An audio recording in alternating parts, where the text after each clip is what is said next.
Rajkot LCB જેતપુરમાં પેટ્રોલિંગમાં હતી તે દરમિયાન બાતમી મળી હતી કે શહેરના ભોજાધાર વિસ્તારમાં એક એમ્બ્યુલન્સમાં દારૂની હેરફેર થઈ રહી છે, જેથી એલસીબી ભોજાધારના બાપા સીતારામ ચોકમાં પહોંચતા ત્યાં કારખાનાઓ પાસે ખુલ્લા મેદાનમાં એક શંકાસ્પદ એમ્બ્યુલન્સ પડી હતી, જેમાં રામસિંહ મદારસિંહ જાડેજા સમર્પણ હોસ્પિટલ જામનગર લખેલું હતું।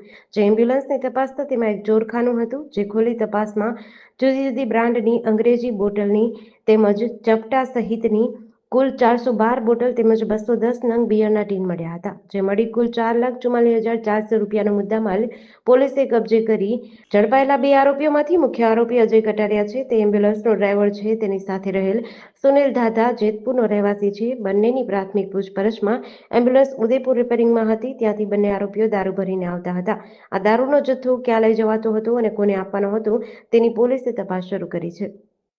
જેતપુર સિટીના ભોજાધાર વિસ્તારમાંથી રાજકોટ ગ્રામ્યની ગુનાશોધક શાખાએ એક દારૂ અંગેની હકીકત મળતા તેઓએ રેડ કરતા તેમાં સફળ થયેલ છે। સમગ્ર હકીકત જોઈએ તો તેમાં એક એમ્બ્યુલન્સ છે, જે સમર્પણ જામનગર લખેલું બોર્ડ છે, તેમાં એમની એમ્બ્યુલન્સ છે અને એમ્બ્યુલન્સને ચેક કરતા તેમાંથી દારૂનો મુદ્દામાલ મળી આવેલ છે।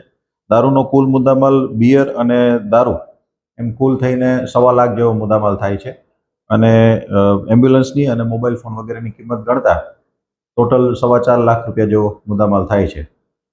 તો જે આ બે આરોપીઓ છે તે પકડાણા છે, તે કોણ છે, ક્યાંના છે અને તેનો મુખ્ય હેતુ શું હતો?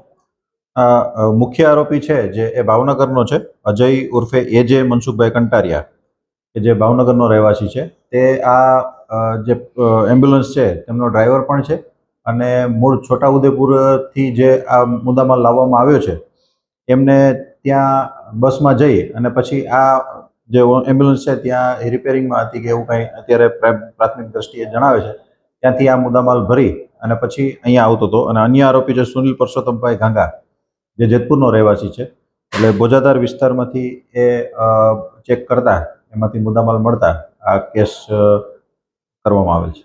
સર, જે અજય ઉર્ફે અજય છે તેનો કોઈ ગુનાહિત ઇતિહાસ ખરા? હા, અજય ઉર્ફે એજે મનસુખભાઈ કંટારિયા છે, તેનો ભાવનગરમાં ઘણા બધા ગુના દાખલ થયેલ છે અને 10 જેટલા ગુનાઓ દાખલ થયેલા છે તેવી પ્રાથમિક વિગત અત્યારે પ્રાપ્ત થયેલ છે। સર, જે આ દારૂ લઈને આવ્યા હતા તે ક્યાં લઈ જવાનો હતો તે કોઈ માહિતી ખરા? જે લઈને આવનાર હતા તે અજય અને સુનિલ, તે બંને છોટાઉદેપુરથી લઈને આવેલ હતા અને હાલ એમનું ઇન્ટ્રોગેશન ચાલુ છે, ક્યાં લઈ જવાના હતા તેની પૂછપરછ ચાલુમાં છે। જેડીસી ન્યૂઝ સાથે સુરેશ ભાલિયા, જેતપુર।